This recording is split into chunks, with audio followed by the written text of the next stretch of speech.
बिस्मिल्लाहिर्रहमानिर्रहीम। अस्सलाम वालेकुम नाजरीन। तेजस MK2 एक ऐसा लड़ाका हथियार होने वाला जो कि भारतीय एयरफोर्स को मुकम्मल तौर पर बदल देगा। इस लड़ाका हथियार के भारतीय एयरफोर्स में शामिल होने से भारतीय एयरफोर्स की ताकत कई गुना बढ़ जाएगी, क्योंकि ये लड़ाका हथियार भारतीय एयरफोर्स के काफी सारे पुराने फाइटर जेट्स को रिप्लेस कर देगा, जिनके अंदर MiG-29, मिराज 2000 और जैगवार शामिल हैं। इस लड़ाका हथियार की स्पेसिफिकेशंस के मुताबिक ये लड़ाका हथियार अपने आप में एक कमाल का लड़ाका हथियार है, और इस लड़ाका हथियार को जिस लड़ाका हथियार से इंस्पायर्ड होकर बनाया गया वो लड़ाका हथियार भी अपने अंदर एक कमाल का लड़ाका हथियार था और रफाल से कई मामलात के अंदर बेहतर था। मैं बात कर रहा हूँ मिराज 4000 के बारे में। आज की इस वीडियो के अंदर हम इस लड़ाका हथियार की स्पेसिफिकेशंस को तो डिस्कस करने वाले हैं, लेकिन उसके साथ साथ इस लड़ाका हथियार को जिन मुश्किलात का सामना करना पड़ रहा है उनको भी हम लाजमी डिस्कस करेंगे। सबसे पहली बात तो ये है कि ये लड़ाका हथियार जब भारतीय एयरफोर्स में शामिल होगा उस वक्त ये लड़ाका हथियार भारतीय एयरफोर्स का सबसे जदीद लड़ाका हथियार होगा। उसकी वजह यह है कि किसी भी फाइटर जेट को खतरनाक बनाते हैं उसके हथियार, और ये लड़ाका हथियार वो वाहिद लड़ाका हथियार होने वाला है जिसके साथ भारतीय एयरफोर्स में मौजूद तमाम हथियारों को इंटीग्रेट किया जा सकता होगा,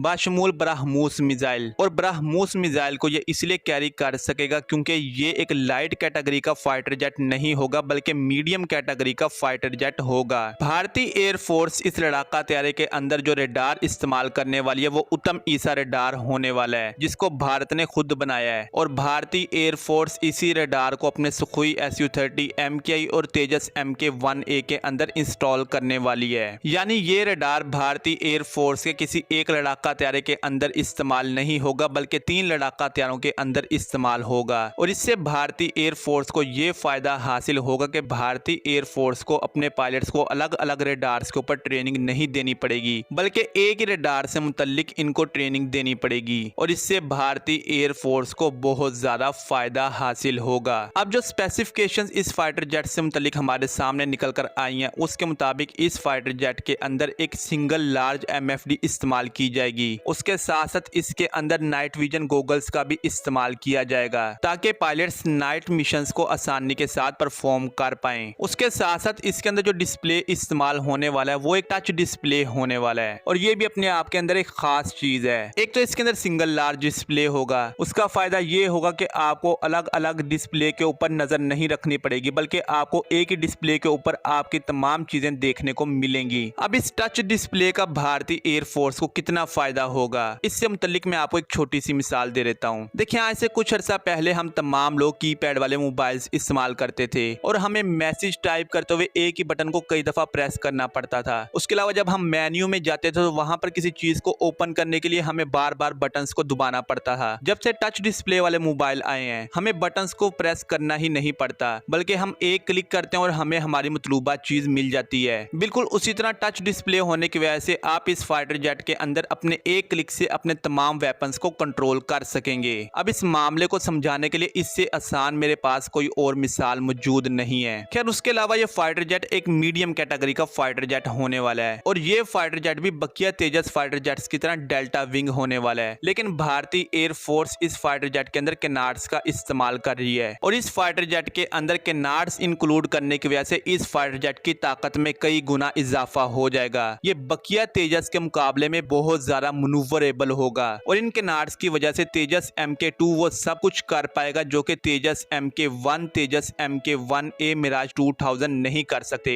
मिराज 3, मिराज 5, मिराज 2000, तेजस MK1, तेजस MK-1A जब मोड़ काटते हैं तो उनको मोड़ काटने के लिए एक बहुत बड़ा एरिया चाहिए होता है। मैं हवा के अंदर मोड़ काटने की बात कर रहा हूँ। अब ऐसा क्यों होता है? उसकी वजह यह है कि इन फाइटर जेट्स के अंदर हॉरिजॉन्टल टेल मौजूद नहीं होती, और ये फाइटर जेट्स मोड़ काटने के लिए अपने फ्लैप्स का इस्तेमाल करते हैं, लेकिन तेजस MK2 के अंदर केनार्ड्स मौजूद होने की वजह से ये बहुत कम डायामीटर के अंदर मोड़ काट सकेगा या टर्न ले सकेगा। यानी इसको टर्न लेने के लिए इतना एरिया नहीं चाहिए होगा जितना मिराजिस या तेजस को चाहिए होता है, और उसके अलावा केनार्ड्स होने की वजह से ये एकदम से 90 डिग्री के ऊपर भी जा सकता है और एकदम से 180 डिग्री के ऊपर भी टर्न ले सकता है, बिल्कुल उसी तरह जिस तरह यूरोफाइटर, टाइफून, रफाल और J-10C टर्न लेते हैं। अब ये जो मैं आपको आसान से आसान मिसालें दे रहा हूँ इसकी वजह यह है कि आप लोग मेरी बात को आसानी समझ पाएं, क्योंकि मैंने देखा कि बकिया लोग टेक्निकल पॉइंट्स के अंदर इतने ज्यादा घुस जाते हैं कि दूसरे इंसान को उनकी बात ही समझ नहीं आती। जबकि हमें करना ऐसे चाहिए कि हम अगर टेक्निकल पॉइंट्स को जानते में तो हम उन टेक्निकल पॉइंट्स को ऐसी आसान अल्फाज के साथ आपको बताएं कि आपको बात समझ आ जाए। खैर, इस लड़ाका त्यारे के अंदर जो कंप्यूटर इस्तेमाल होने वाला है जिसने इस पूरे फाइटर जेट को कंट्रोल करना है, उसको भारत खुद मैन्युफैक्चर कर रहा है और इस काम के अंदर दासू एविएशन भी भारत की मदद कर रहा है। तेजस MK1 और तेजस MK1A एक लाइट कैटेगरी के फाइटर जेट्स हैं और इन फाइटर जेट्स के अंदर F414 इंजन इस्तेमाल किया जा रहा है, जबकि ये एक लाइट कैटेगरी के फाइटर जेट्स हैं। वहीं तेजस MK2 के अंदर भी F414 इंजन इस्तेमाल किया जा रहा है। यहाँ पर आकर मामला गड़बड़ हो जाता है। तेजस MK2 को जो कम से कम थ्रस्ट चाहिए वो है 100 किलो न्यूटन, लेकिन F414 इंजन इसकी थ्रस्ट रिक्वायरमेंट्स को पूरा नहीं कर पाता।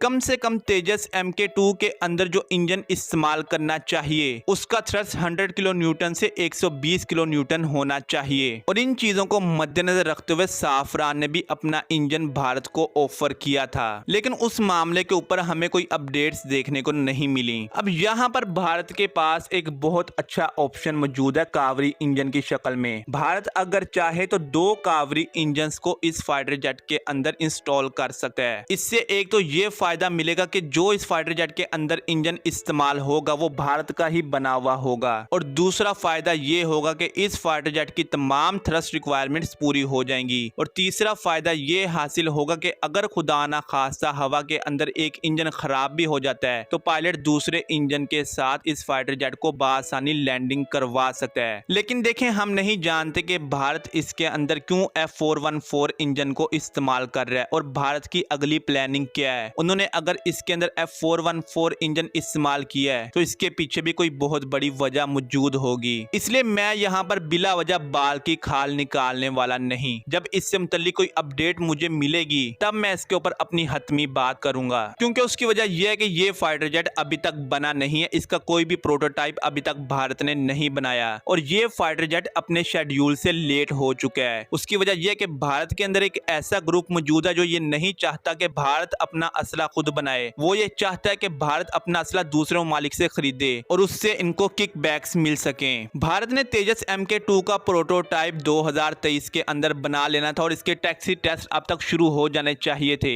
लेकिन अभी तक इस फाइटर जेट का प्रोटोटाइप नहीं बन सका, जबकि शेड्यूल के मुताबिक 2025 में इसके तमाम टेस्ट मुकम्मल होने के बाद इसकी प्रोडक्शन स्टार्ट हो जानी चाहिए और 2028 में ये फाइटर जेट भारतीय एयरफोर्स में शामिल हो जाना चाहिए। लेकिन ये फाइटर जेट अपने शेड्यूल से बहुत पीछे चल रहा है। अब जो इस फाइटर जेट की बकिया तफसीलात हमारे पास मौजूद हैं वो कोई हतमी तफसीलात नहीं है, इसलिए हम इसके प्रोटोटाइप का इंतजार करेंगे और जब इसका प्रोटोटाइप निकलकर सामने आएगा तभी इसके ऊपर अगली बात करेंगे। अब अक्सर पाकिस्तानी ये सोच रहे होंगे कि तेजस MK2 का मुकाबला JF-17 थंडर ब्लॉक 3 कर सकता है या नहीं, और अक्सर लोगों के माइंड में ये होगा कि हमें इस फाइटर जेट को JF-17 थंडर ब्लॉक 3 के साथ कंपेयर करना चाहिए। तो इसके कंपैरिजन के मामले को तो हम बाद में देखेंगे, लेकिन जो चीजें हमारे सामने मौजूद हैं अगर हम उनके ऊपर नजर डालें तो हमें यह पता चलता है कि JF-17 थंडर ब्लॉक 3 एक लाइट कैटेगरी का फाइटर जेट है, वहीं तेजस MK2 एक मीडियम कैटेगरी का फाइटर जेट है और मीडियम कैटेगरी का होने की वजह से ये fighter jet JF-17 thunder block 3 के मुकाबले में ज्यादा पेलोड कैरी कर सकता है और इसके अंदर हार्ड पॉइंट्स भी JF-17 थंडर के निस्बत ज्यादा होंगे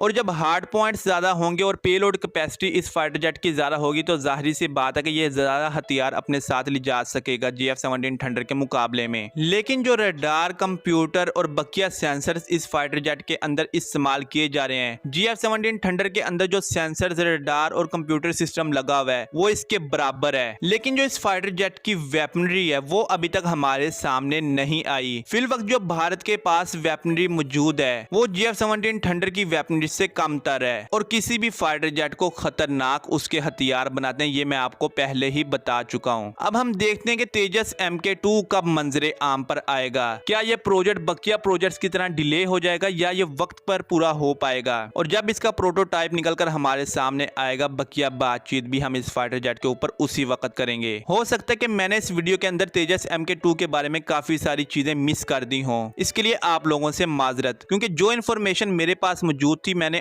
आप लोगों के साथ वो शेयर कर दी। जो इन्फॉर्मेशन अभी तक खत्मी नहीं है उसको मैंने आप लोगों के साथ शेयर नहीं किया। खैर ये थी आज की वीडियो, मिलते हैं अगली वीडियो में, तब तक के लिए अल्लाह हाफिज।